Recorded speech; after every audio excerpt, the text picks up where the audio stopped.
Hey everyone, in this video we will discuss about the radial nerve, its course, its branches and its innervation. Basically, radial nerve originates from C5, C6, C7, C8 and T1, and it originates from the posterior cord of the brachial plexus. Its pathway is mainly along the radial side of the upper limb, and it is the only motor nerve to the muscles in the posterior compartment of the arm as well as in the forearm.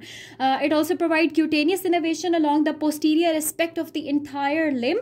And basically the radial nerve has its branches from around the axilla, the axillary branches in the arm branches around the cubital fossa, so the cubital fossa branches and its superficial branch as well as the deep branch in the hand.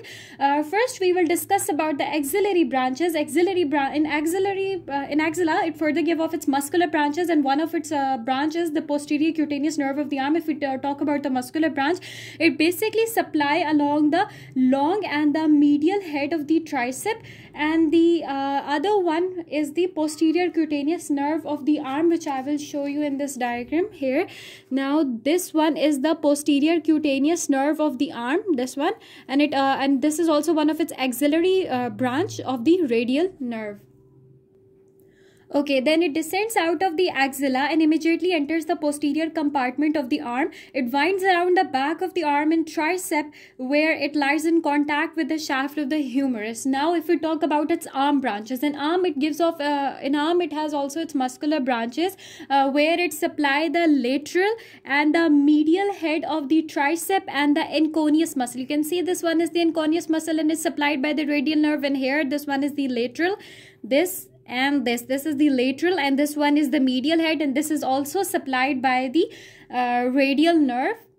And in the anterior compartment, it basically supplies the brachialis, brachioradialis muscle and the extensor carpi radialis longest muscle. And its arm branches further include lower lateral cutaneous nerve of the arm and the posterior cutaneous nerve of the forearm, which I will show you here through this diagram. This one is the lower lateral cutaneous nerve of the arm, and the other one is the posterior cutaneous nerve of the arm. Basically, this one, it supplies the skin over the lateral and anterior aspect of the lower part of the arm, and this one, it runs down the middle of the back of the forearm as far as the wrist. This one as far as the wrist. And here its articular branches include that it supplies the elbow joint. The radial nerve passes downward in the cubital fossa in front of the lateral epicondyle. Here the lateral epicondyle is present of the humerus, and the nerve divides into the superficial, and this one is the deep branch, and this one is the superficial branch of the radial nerve. And then it gives off further branches in the cubital fossa. Its cubital fossa branches include the articular branches which supply the elbow joint and the superficial branch of the radial nerve. You can see this one is the superficial branch of the radial nerve, which we will see here in next, and the deep branch of the radial nerve. This one is the deep branch of the radial nerve, which winds around the neck of the radius within the supinator muscle and enters the posterior compartment of the forearm. The superficial branch of the radial nerve, basically this one is the cutaneous nerve to the wrist and the hand, and it runs down under the cover of this one is the brachioradialis muscle. It runs down under the cover of the brachioradialis muscle on the lateral side of the radial artery. The nerve leaves the artery in the distal part of the forearm, winds around the radius deep to the brachioradialis tendon, descends superficial to the extensor retinaculum, and divides into several dorsal digital nerves. These terminal branches supplied the lateral 2/3 of the dorsum of the hand and the posterior surface over the proximal phalanges of the lateral 3.5 finger, and whereas the deep branch of the radial, this nerve purses the supinator muscle. You can see this one is the supinator muscle, and deep branch of radial nerve is basically purse this muscle, and it winds around the lateral aspect of the neck of the radius and substance of the muscle to reach the posterior compartment of the forearm. When the nerve emerges from the supinator muscle, you can see that here the nerve is emerging from the supinator muscle.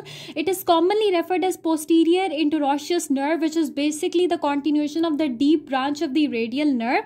This nerve descends in the interval between the superficial and deep group of muscles and eventually reach the posterior surface of the wrist joint.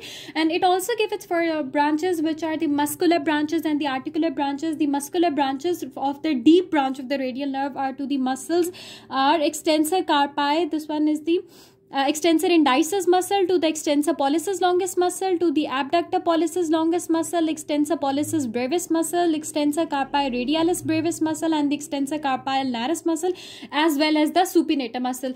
The deep branch of the radial nerve basically supplies all of these muscle, and the articular branches are to the wrist and the carpal joints. So this was all about the radial nerve. Don't forget to like and subscribe to the channel. Thank you.